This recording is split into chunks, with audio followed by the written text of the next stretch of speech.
The Raptors season is over. It's done. A disappointing season ends in a disappointing way. Fans can wash their hands of it and begin to look forward to the NBA draft and even to next season. But the work isn't over for the Raptors. Actually, if anything, it's just started. This is one of the most important off seasons in franchise history because the front office has to make decisions on virtually everything. They already made their decision on Nick Nurse and now have to look for a new coach. They have 3 core players who are unrestricted free agents and can walk in the summer in Fred VanVleet, Trent Jr, and Jakob Poeltl. And OG Anunoby and Pascal Siakam both become eligible for contract extensions. So there's a chance this team looks very different next year. With this video, I want to answer a simple question. A question the Raptors probably have to ask themselves. Will he stay or will he go?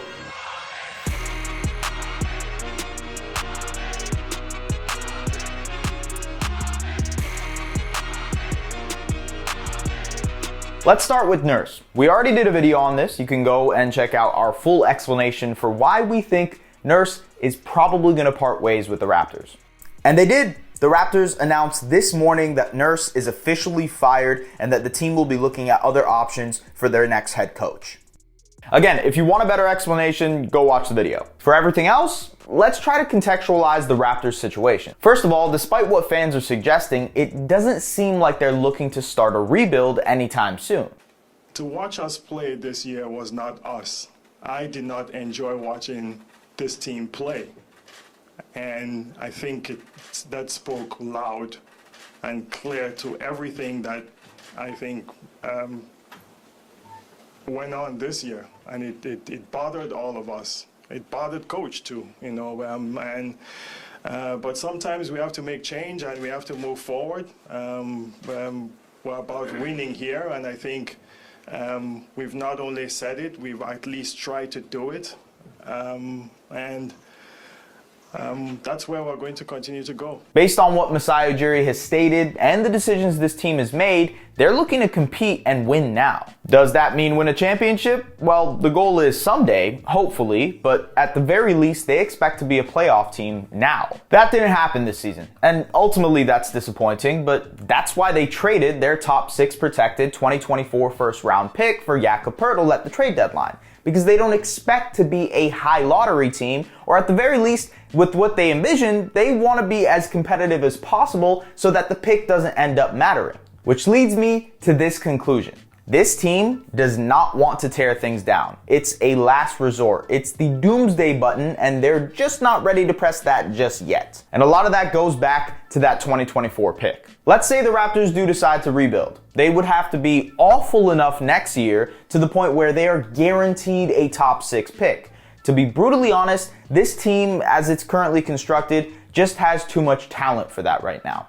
So they'd have to gut the roster and hope it's enough to nosedive in the standings, which can be done, but it would require letting go of some of their talent, including trading Pascal Siakam, OG Anunoby, and letting one or multiple of their free agents just walk. And that second part, the letting people walk, well, that would just be poor asset management. And let's say they successfully do that, keep their 2024 pick. The Spurs would then own their pick again in 2025, and again, you'd have to be pretty awful to keep it. And if you do, then the same thing happens again in 2026. So that trade, giving up control of their draft picks from 2024 to 2026, makes it much riskier to suck than to not suck. So they're gonna wanna be competitive. I'm glad we've cleared that up. But now the question is, how? The ideal scenario is just re-signing all of VanVleet, Poeltl, and Trent using their bird rights to their respective deals, which will approximately be around this amount annually. Add some bench pieces to improve one of the worst supporting casts in the NBA by drafting a lottery player in the 2023 draft, signing someone with the mid-level exception,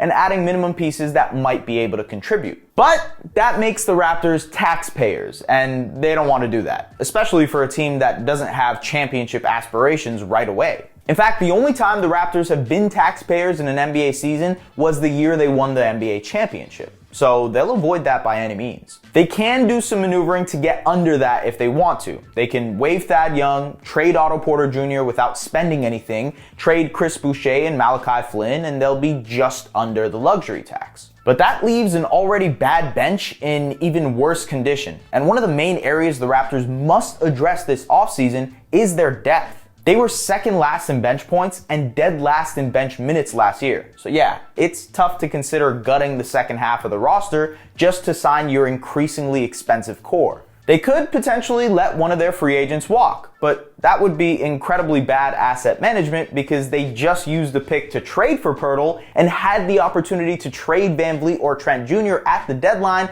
and didn't. So it makes it unlikely that they just let them walk for nothing. In fact, I'd bet the house that the Raptors prioritize Poeltl in free agency because of the trade they made at the deadline. So if there's anyone that's guaranteed to be on the roster next season, it's Poeltl. The same can most likely be said for Scottie Barnes and Precious Achiuwa, who are still on their rookie deals. Unless there's a superstar available on the market, I doubt those guys get involved in any trades. That leaves Trent Jr. and VanVleet, who the Raptors could try to work out a sign-and trade with if they don't meet eye-to-eye on extensions. Or if VanVleet or Trent don't want to sign with any of the teams that do have the requisite cap space to add them. So a sign-and trade could work for both sides. But those guys don't necessarily have a ton of value right now. And again, wouldn't net you as much as they would have at the deadline. But it's still a possibility. In all likelihood, the Raptors will end up re-signing all, or at the very least, 2 of their 3 free agents. Still doesn't make things easier money-wise. They could go the other route and move one of their bigger salary players like Anunoby or Siakam and use that to sign all of their guys and add a bench. But remember what I said about this team trying to be competitive? Well, it would be hard to do without their best player in Siakam or their best defender in Anunoby. There is a world where Anunoby, whose reported dissatisfaction with his role has been well documented and is up for an extension, gets traded.